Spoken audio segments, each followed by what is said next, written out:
ಹಿಂದಿನ ಭಾಗದಲ್ಲಿ ಸುಭಿಕ್ಷನಿಗೆ ತನ್ನ ಗಂಡನ ಮನೇಲಾಗೋ ಅವಮಾನಗಳನ್ನೆಲ್ಲ ತಡ್ಕೊಂಡು ಅಲ್ಲೇ ಇರೋದಕ್ಕೂ ಆಗ್ದೇನೆ ಮನೆ ಬಿಟ್ಟು ಬರೋದಕ್ಕೂ ಆಗ್ದೇನೆ ತುಂಬಾ ಬೇಜಾರು ಮಾಡ್ಕೊಂಡು ಪಾರ್ಕಲ್ಲಿ ಬಂದು ಕೂತಿರ್ತಾಳೆ.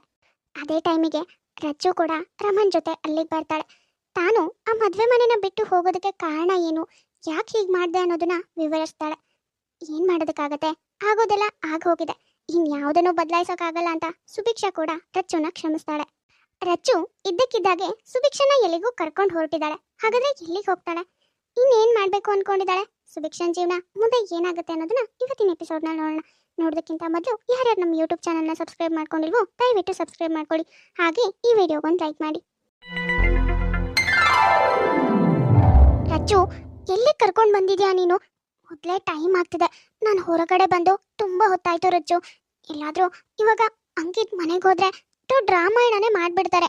ಇಲ್ಲಿಗೆ ಯಾಕೆ ಕರ್ಕೊಂಡು ಬಂದಿದ್ಯಾ? ಮೊದಲು ಬಾ, ಮನೆಗೆ ವಾಪಸ್ ಹೋಗ್ಬೇಕು ನಾನು. ಅಯ್ಯೋ, ಯಾಕೆ ಇಷ್ಟೊಂದು ಅವಸರ ಮಾಡ್ತಿದ್ಯಾ?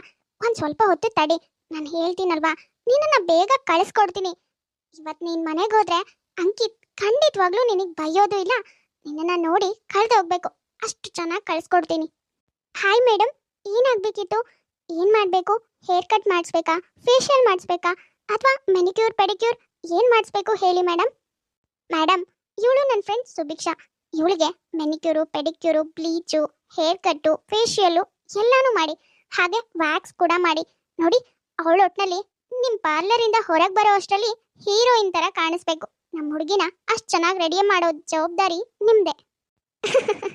ಮೇಡಮ್, ನೀವು ಅದ್ರ ಬಗ್ಗೆ ಎಲ್ಲ ಯೋಚನೆ ಮಾಡಬೇಡಿ. ನೀವು ನಮ್ಮ ಪಾರ್ಲರಿಗೆ ಬಂದಿದ್ದೀರಾ ಅಂದರೆ ನಿಮ್ಮ ಹುಡುಗಿನ ಹೀರೋಯಿನ್ಗಿಂತಾನು ತುಂಬ ಚೆನ್ನಾಗಿ ಕಳಿಸ್ಕೊಡ್ತೀವಿ. ಒಂದು ಸ್ವಲ್ಪ ಹೊತ್ತು ಹೊರಗೆ ವೆಯ್ಟ್ ಮಾಡಿ ಮೇಡಮ್, ನಾವು ಅವ್ರಿಗೆ ಏನೇನು ಮಾಡಬೇಕೋ ಎಲ್ಲಾನು ಮಾಡಿ ನಿಮ್ಮ ಕಣ್ಣೆದ್ರಿಗೆ ತಂದು ನಿಲ್ಲಿಸ್ತೀವಿ. ಅವಾಗ ಹೇಳಿ ನಿಮ್ಮ ಹುಡುಗಿ ಯಾವ ಹೀರೋಯಿನ್ಗಿಂತಾನು ಕಡಿಮೆ ಇದ್ದಾರಾ ಅಂತ. ರಚ್ಚು, ಇದೆಲ್ಲ ಯಾವುದು ಬೇಡ ಕಣೆ, ಮೊದಲು ಮನೆಗೆ ಹೋಗೋಣ ಬಾರೆ. ಮನೇಲಿ ಅತ್ತೆ ಅತ್ತೆ ನೋಡಿದ್ರೆ ಸುಮ್ಮನೆ ಕಿರಿಕಿರಿ ಮಾಡ್ತಾರೆ ಕಣೆ. ನಿನಗೆ ಗೊತ್ತಾಗಲ್ಲ ಆ ಮನೆ ಪರಿಸ್ಥಿತಿ ಹೇಗಿದೆ ಅಂತ. ನನ್ನ ಮಾತು ಕೇಳು, ಬಾ ಹೋಗೋಣ.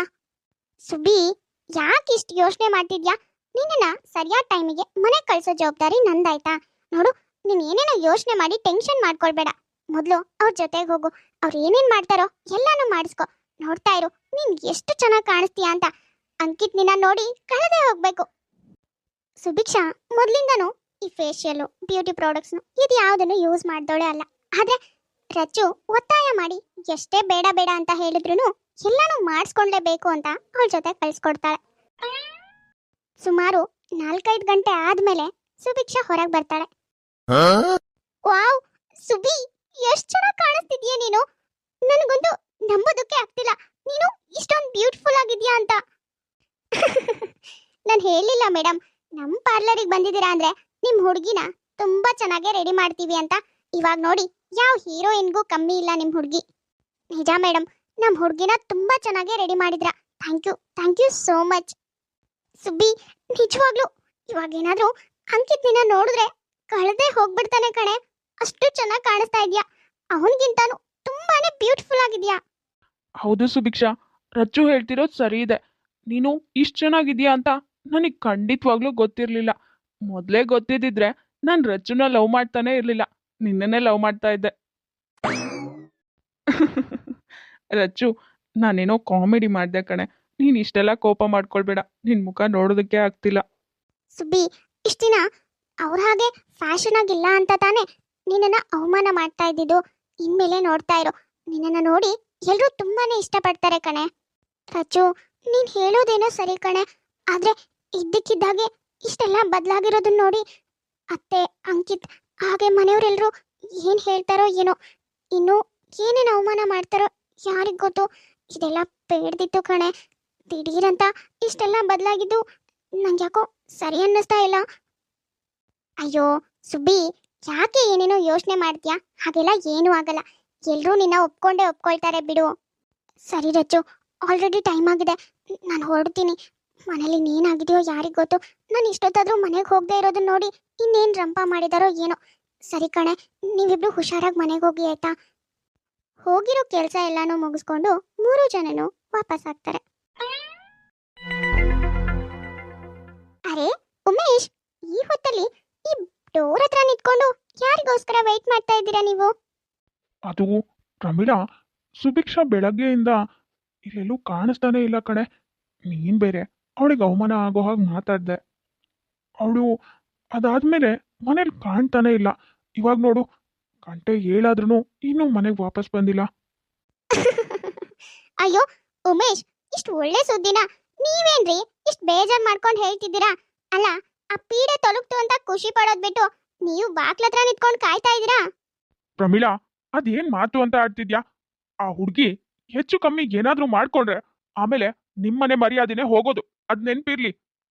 ಯಾವಾಗ ನೋಡಿದ್ರು ಆ ಹುಡ್ಗಿಗೆ ಏನಾದ್ರೂ ಹೇಳಿಲ್ಲ ಅಂದ್ರೆ ನಿನಗ್ ತಿಂದನ್ನ ಕರ್ಗಲ್ಲ ಅನ್ಸುತ್ತೆ. ನಿನ್ ಮಗ ಮಾಡಿರೋ ಗನಂದಾರಿ ಕೆಲ್ಸಕ್ಕೆ ಪಾಪ ಆ ಹುಡ್ಗಿಗ್ ಒಂದೇ ಸಮನೆ ಬೈತಾ ಇರ್ತೀಯ. ಮಾಮ್, ಡ್ಯಾಡ್, ಏನಾಯ್ತು? ಇಬ್ರು ಯಾಕೆ ಇಷ್ಟು ಕೋಪ ಮಾಡ್ಕೊಂಡು ಜಗಳ ಆಡ್ತಾ ಇದ್ದೀರಾ? ಎಲ್ಲಾನು ನೀನ್ ಕರ್ಕೊಂಡ್ ಬಂದಿದ್ಯಲ್ಲ ಆ ಹಳ್ಳಿ ಮೂದೇವಿ, ಅವಳಿಂದಾನೆ. ಅವಳನ್ ವಹಿಸ್ಕೊಂಡು ನಿಮ್ಮಪ್ಪ ನನ್ ಮೇಲೆ ರೇಗ್ತಾ ಇದ್ದಾರೆ ನೋಡು. ವಾಟ್ ಮಾಮ್, ಏನ್ ಹೇಳ್ತಿದ್ಯಾ? ಆ ಇಡಿಯಟ್ ಏನ್ ಮಾಡಿದ್ಲು ನಿಮ್ಗೆ? ಅಯ್ಯೋ, ಇನ್ನೇನು ಮಾಡ್ಬೇಕು? ಬೆಳಗ್ಗೆ ಈ ಮನೆ ಬಿಟ್ಟು ಹೋದೋಳು ರಾತ್ರಿ 7 ಗಂಟೆ ಆದ್ರೂ ಇನ್ನೂ ಈ ಕಡೆ ತಲೆನೇ ಹಾಕಿಲ್ಲ. ಅದ್ ಎಲ್ಲಿ ಹೋಗಿ ನಿಗ್ರಿದಾಳೋ ಯಾರಿಗ್ ಗೊತ್ತು. ಹೆಚ್ಚು ಕಮ್ಮಿ ಏನಾದ್ರೂ ಆದ್ರೆ ನಮ್ಮನೆ ಪರಿಸ್ಥಿತಿ ಏನಾಗ್ಬೇಕು? ಇದೆಲ್ಲ ಅವಳ ತಲೆಗ್ ಬರೋದೇ ಇಲ್ಲ ಅನ್ಸುತ್ತೆ. ಯಾವಾಗ ನೋಡಿದ್ರು ಬೇರೆಯವ್ರ ಮನೆ ಹಾಳು ಮಾಡೋದೇ ಯೋಚನೆ ಮಾಡ್ತಿರ್ತಾಳೆ ಅನ್ಸುತ್ತೆ. ಇಷ್ಟೊತ್ತಾದ್ರೂ ನೋಡು, ಇನ್ನು ಮನೆ ಕಡೆ ಬಂದೇ ಇಲ್ಲ. ಹೇಳೋರ್ ಕೇಳೋರ್ ಯಾರು ಇಲ್ಲ ಅನ್ಕೊಂಡಿದ್ದಾಳೆ. ಈ ಮನೆನ ಏನ್ ಛತ್ರ ಅನ್ಕೊಂಡಿದ್ದಾಳೆ ಅನ್ಸುತ್ತೆ. ಸಾಕ್, ಬಾಯ್ ಮುಚ್ಚು ಪ್ರಮೀಳಾ. ಈ ಮನೇಲಿ ಆ ಮಗು ಬಂದಾಗಿಂದಾನು ಎಲ್ರೂ ಅವಮಾನ ಮಾಡೋದೇ ಆಗಿದೆ. ಈಗ ನೀವು ಬಾಯಿಗೆ ಬಂದಂಗ್ ಮಾತಾಡಿ ಅವಳಿಗೆ ಅವಮಾನ ಮಾಡ್ತಾ ಇದ್ರೆ ಅವಳಾದ್ರೂ ಈ ಮನೇಲಿ ಇರ್ಬೇಕು ಅಂತ ಹೇಗ್ ಅನ್ಕೋತಾಳೆ? ಕೇಳಿಸ್ಕೊಂಡ್ಯಾ? ಕೇಳಿಸ್ಕೊಂಡ್ಯಾ? ನಾನು ಏನೇ ಹೇಳಿದ್ರು ನಿಮ್ಮಪ್ಪಂಗೆ ನಾನು ಹೇಳಿದ ಲೆಕ್ಕಕ್ಕೆ ಇಲ್ಲ. ಯಾವಾಗ ನೋಡಿದ್ರು ಆ ಮೂದೇವಿನೇ ವಹಿಸ್ಕೊಂಡು ಮಾತಾಡ್ತಾರೆ. ನೋಡಿ ಡ್ಯಾಡ್, ಏನೇ ಆದ್ರೂ, ಏನೇ ಅವಮಾನ ಆಗ್ಲಿ, ಯಾವುದೇ ಪರಿಸ್ಥಿತಿ ಬರ್ಲಿ, ಅವಳು ಈ ಮನೆ ಬಿಟ್ಟು ಎಲ್ಲಿಗೂ ಹೋಗೋ ಹಾಗಿಲ್ಲ. ಅದ್ ಎಲ್ಲಿಗೆ ಹೋದ್ರೂ ನಾನು ಅವಳನ್ನ ಇಲ್ಲಿಗೆ ವಾಪಸ್ ಕರ್ಕೊಂಡ್ ಬಂದೇ ಬರ್ತೀನಿ. ಯಾಕೆ ಅಂದ್ರೆ ನಾನು ಅವಳ ಗಂಡ. ನಾನ್ ತಾಳಿ ಕಟ್ಟಿ ಇಲ್ಲಿಗೆ ಕರ್ಕೊಂಡ್ ಬಂದಿರೋದು. ನನ್ನ ಇಚ್ಛೆ ಇಲ್ದೆ ಅವಳು ಎಲ್ಲಿಗೂ ಹೋಗೋ ಹಾಗಿಲ್ಲ. ಅಷ್ಟಕ್ಕೂ ಅವಳನ್ನ ಈ ಮನೆಯಿಂದ ಹೊರಗೋಗೋದಕ್ಕೆ ಯಾಕೆ ಬಿಟ್ರಿ? ನಾನ್ ನಿಮ್ಗೆ ಮೊದ್ಲೇ ಹೇಳಿದ್ದೆ ತಾನೆ ಅವಳು ಈ ಮನೆಯಿಂದ ಹೊರಗೆ ಕಾಲಿಡ್ಬಾರ್ದು ಅಂತ. ಅಯ್ಯೋ, ಸಾಕ್, ಸುಮ್ನೆ ಇರೋ. ನಾವೇನೋ ಅವಳು ಹಿಂದೆ ಮುಂದೆನೆ ಓಡಾಡೋದಕ್ಕಾಗತ್ತಾ? ಅವಳು ಕಂಡ್ರೇನೆ ಮೈಯೆಲ್ಲ ಉರಿಯತ್ತೆ. ಯಾವ್ದೋ ಒಂದ್ ಮೂಲೆಗೆ ಬಿದ್ದಿರು ಅಂತ ಹೇಳಿದ್ರು ಅವಳು ಅವಳ ಪಾಡಿಗೆ ಹೊರಗಡೆ ಹೋಗಿದ್ರೆ ನಾವೇನ್ ಮಾಡೋದಕ್ಕಾಗತ್ತೆ? ಅಷ್ಟಕ್ಕೂ ಅವಳನ್ನೇ ನೀನ್ ಇಷ್ಟಪಟ್ಟು ಮದ್ವೆ ಆಗಿಲ್ಲ. ಹೋದ್ರೆ ಹೋಗ್ತಾಳೆ ಬಿಡು. ನೀನ್ ಯಾಕೆ ಇಷ್ಟ ಚಿಂತೆ ಮಾಡ್ತಿದ್ಯಾ? ಮಾಮ್, ನಾನು ಹೇಳ್ತಾ ಇದ್ದೀನಿ ಅಲ್ವಾ, ಯಾವತ್ತಿದ್ರು ಅವಳು ನನ್ನ ಕಣ್ಣೆದ್ರಿಗೆ ಇರಬೇಕು. ನನ್ನಿಂದ ಸ್ವಲ್ಪನೂ ಆಚೆ ಈಚೆ ಹೋಗ್ಬಾರ್ದು. ಹೋದ್ರೆ ಅವಳು ನೆಮ್ಮದಿನ ಹುಡ್ಕೋತಾಳೆ. ಅವಳು ನನ್ನ ಕಣ್ಣೆದ್ರಿಗೆ ಇದ್ದಷ್ಟು ದಿನಾನು ನೆಮ್ಮದಿಯಾಗಿರೋದಕ್ಕೆ ನಾನು ಬಿಡೋದಿಲ್ಲ. ಅವಳು ಎಲ್ಲೇ ಹೋಗಿದ್ರು ಹುಡುಕಿ ಕರ್ಕೊಂಡು ಬಂದೇ ಬರ್ತೀನಿ. ಅವಳು ನನ್ನ ಕಣ್ತಪ್ಸಿ ಎಲ್ಲಿರೋದಕ್ಕೂ ನಾನು ಬಿಡೋದಿಲ್ಲ. ಗಂಟೆ ರಾತ್ರಿ 7 ಆದ್ರೂ ಸುಭಿಕ್ಷಾ ಇನ್ನೂ ಮನೆಗೆ ಬಂದಿರಲ್ಲ. ಹಾಗಾಗಿ ಮನೆಯವರೆಲ್ಲರೂ ಸುಭಿಕ್ಷನ್ ಬಗ್ಗೆನೇ ಯೋಚನೆ ಮಾಡ್ತಿರ್ತಾರೆ. ಅದು ಅಲ್ದೇನೆ ಅಂಕಿತ್ ಸುಭಿಕ್ಷಾ ಎಲ್ಲಿ ತಪ್ಪಿಸ್ಕೊಂಡು ಹೋದ್ಲು ಅಂತ ತುಂಬಾನೇ ಕೋಪ ಕೂಡ ಮಾಡ್ಕೊಂಡಿರ್ತಾನೆ. ಅವನಿಗೆ ಅವಳ ಕಣ್ಣೆದ್ರಿಗೆ ಇರಬೇಕು. ಏನೇ ನೋವು ಕೊಟ್ರು ತಾನೇ ಕೊಡ್ಬೇಕು. ಅವಳು ನೆಮ್ಮದಿಯಾಗಿರ್ಬಾರ್ದು ಅನ್ನೋದು ಅವನ ತಲೆಯಲ್ಲಿರತ್ತೆ. ಅಷ್ಟರಲ್ಲಿ ಸುಭಿಕ್ಷಾನೇ ಮನೆಗೆ ವಾಪಸ್ ಬರ್ತಾಳೆ.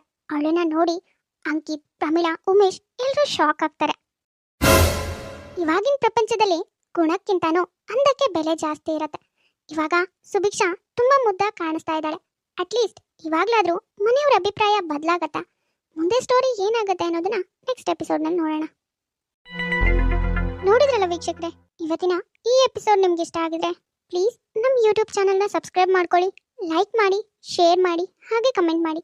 ತುಂಬಾ ಜನ ಹಾಗೆ ವಿಡಿಯೋಸ್ ನೋಡ್ತಾ ಇದ್ದೀರಾ. ಯಾರ್ಯಾರು ಹಾಗೆ ವಿಡಿಯೋಸ್ ನೋಡ್ತಾ ಇದ್ರು ದಯವಿಟ್ಟು ಸಬ್ಸ್ಕ್ರೈಬ್ ಮಾಡ್ಕೊಳ್ಳಿ. ಹಾಗೆ ಪಕ್ಕದಲ್ಲೇ ಇರೋ ಬೆಲ್ ಐಕಾನ್ನ ಕ್ಲಿಕ್ ಮಾಡಿ ಆಲ್ ಅನ್ನೋದನ್ನ ಸೆಲೆಕ್ಟ್ ಮಾಡಿ. ನೆಕ್ಸ್ಟ್ ಯಾವುದೇ ವಿಡಿಯೋ ಹಾಕಿದ್ರು ನೋಟಿಫಿಕೇಶನ್ ಬರುತ್ತೆ. ನೋಟಿಫಿಕೇಶನ್ ಮೂಲಕ ನೀವು ವಿಡಿಯೋನ ನೋಡ್ಬೋದು. ಸರಿ, ಹಾಗಾದ್ರೆ ನಾನಿನ್ನ ಹೊರಡ್ತೀನಿ. ನೆಕ್ಸ್ಟ್ ವಿಡಿಯೋದಲ್ಲಿ ಮತ್ತೆ ಸಿಗ್ತೀನಿ.